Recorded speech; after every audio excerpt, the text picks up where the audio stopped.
So, good evening from Mumbai, and I hope everyone is staying safe and staying well.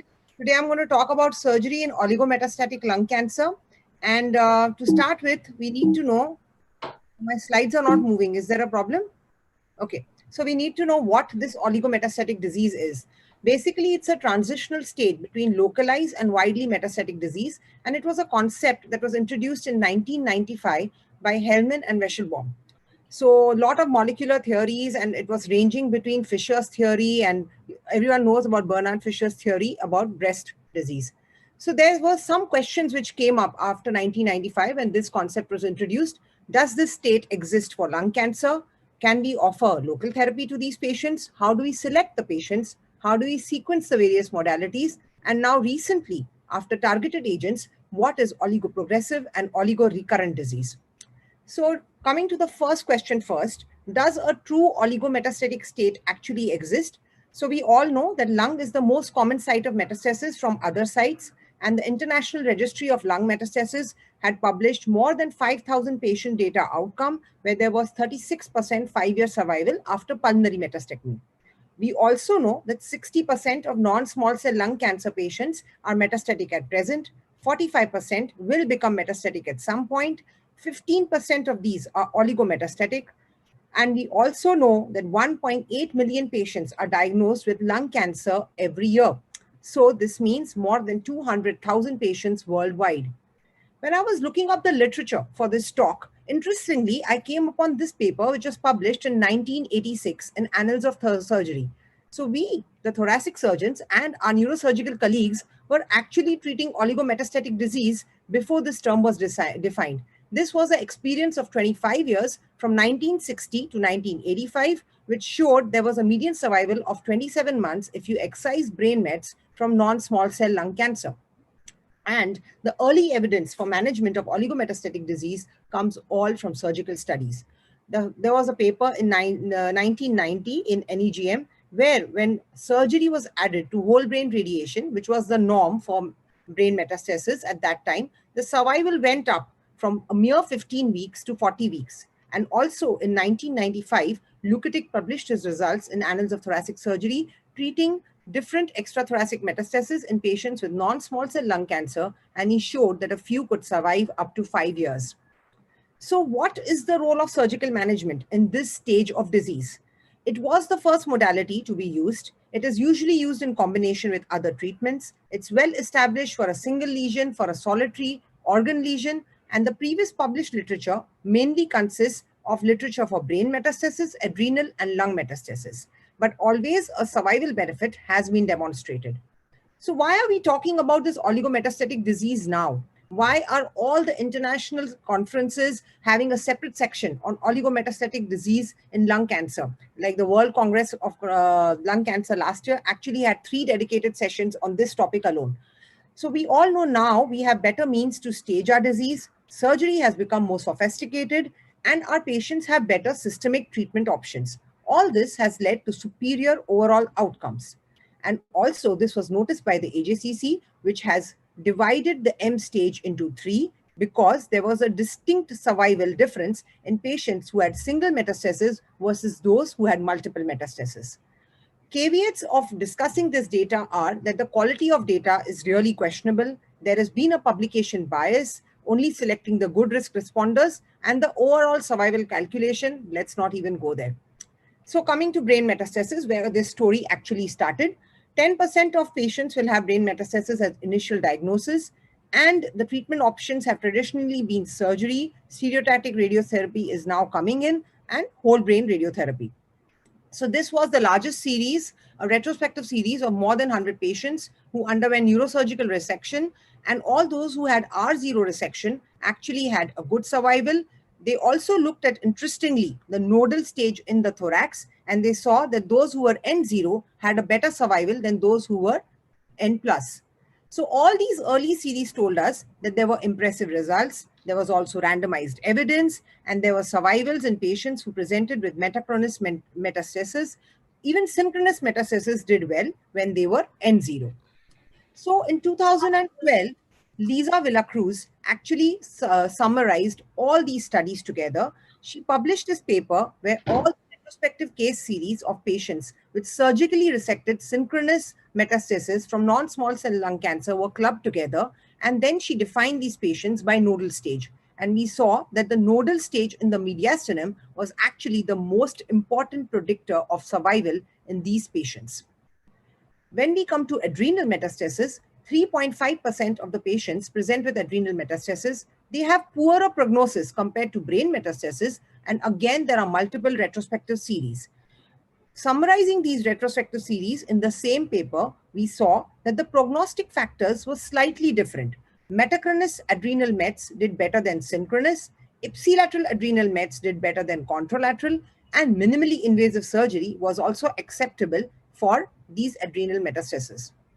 Soon after, in the next year itself, there was a systematic review. Like as usual, when we don't have great evidence, we look at systematic reviews or meta-analysis to find some answers.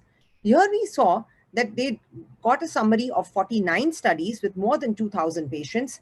And of these, 82% actually had a control primary. So this was an important factor, that the primary in the lung needs to be controlled. The median age was relatively young. Surgery was used in 55% of the patients. 63% studies only reported survival, which had a very wide range. Also, we can see that brain metastasis was predominant, the number of metastases was limited, and adenocarcinoma was the favorite histology. So, looking at the outcomes, the survival outcomes were really heterogeneous, 5-year survival ranging from less than 10% to more than 80%, and more than 50% patients had failed locally or distantly in 12 months. So they also did a multivariate analysis, coming up with some risk factors, some prognostic factors, some of which they said were highly significant, like a controlled primary tumor, and others were occasionally significant, like the age, the number of metastases, and the use of chemotherapy. So the same group then went ahead and got the individual patient data from the various investigators. They got about 700 patients, and they tried to study them more in detail to see whether the surgery for oligometastatic disease and the local treatment actually helped these patients. So these were around 750 patients. They had a low burden of intrathoracic and metastatic disease. 2/3 of the patients were in stage 1A or 2B. 80% had a single synchronous MET. Only 3% had multi-organ metastatic disease, and METs were treated surgically in more than 60% of the cases. But look at the 5-year overall survival, 29%, quite good. So they also came out with some kind of risk groups, low risk, intermediate, and high risk, mostly depending upon the presentation of the metastasis and the nodal status. So we know now that the patient selection is the key determinant of survival in this group. We have to have definite control of the primary tumor, and the end stage in the thorax is the most important prognostic predictor. So after all this evidence, we knew that the treatment of oligometastatic disease was essential, gave a good survival, and should be tried whenever possible. But in the last 2 decades, we are also faced with treating our patients with targeted agents, especially those who are mutation positive. And then there was a term which came up in the last 5 years, which is known as oligoprogressive disease. So this actually means distinct clonal evolution at each site of the metastatic disease, independent of the primary site. So there is a EGFR mutation positive tumor, and the patient is taking erlotinib, but the primary has responded, but there are some small metastases which continue to grow and progress and are non-responders. So what do we do there? There comes in the role of local therapy, either in the form of surgery and nowadays SBRT, which does not delay the treatment much. And afterwards, when the resistant clones are removed, the patient again becomes sensitive to the systemic therapy. So this was an important study that came up in 2016, which addressed this issue. It was a phase 2 multicentric trial, which was seeking to enroll 74 patients.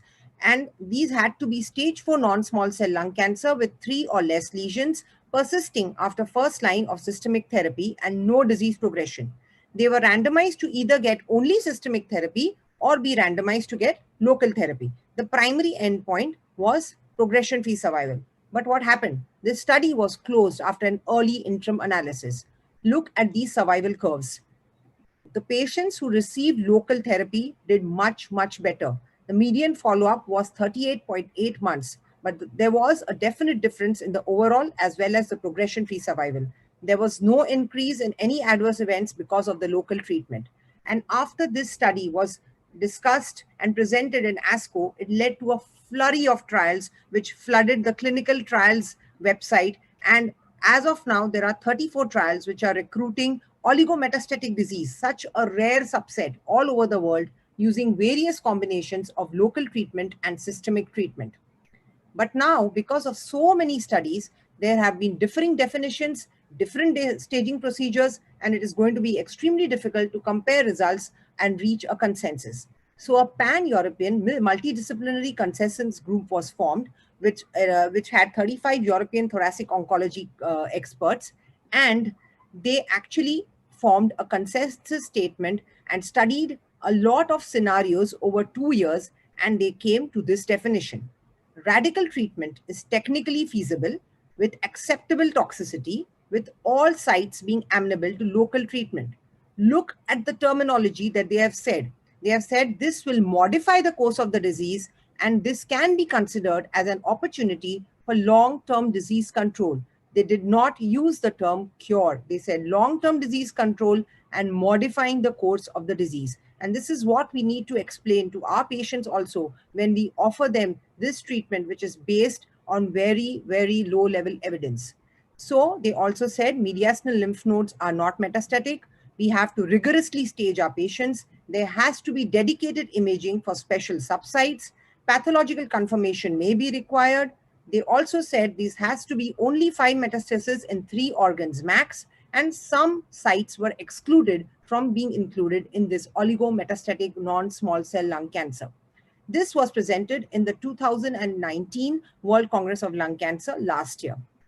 And in 2020, NCCN came up with the new guidelines of treating limited metastasis disease to the brain and also in the thorax. And again, the confusion started.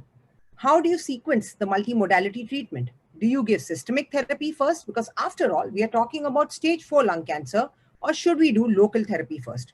Well, according to me, it needs to be tailored according to the patient factors, the tumor factors, and the expertise that is available at your center. And it has to be a personalized decision for every patient who comes with this unique set of disease. So concluding, selected non-small cell lung cancer with distant metastasis, these patients can now be offered cure. Metachronous presentation, control primary, and N0 status are good predictors. In there, we are going to see a large number of these oligometastatic patients now because of improved imaging, because of molecular diagnostics, and the leaps that systemic therapy has taken in the last 2 decades. Aggressive local therapy is already an integral part of stage 4 lung cancer, and we need to select our patients properly, sequence the therapy properly, and avoid toxicity so that we can actually give them some kind of long-term survival. Thank you very much.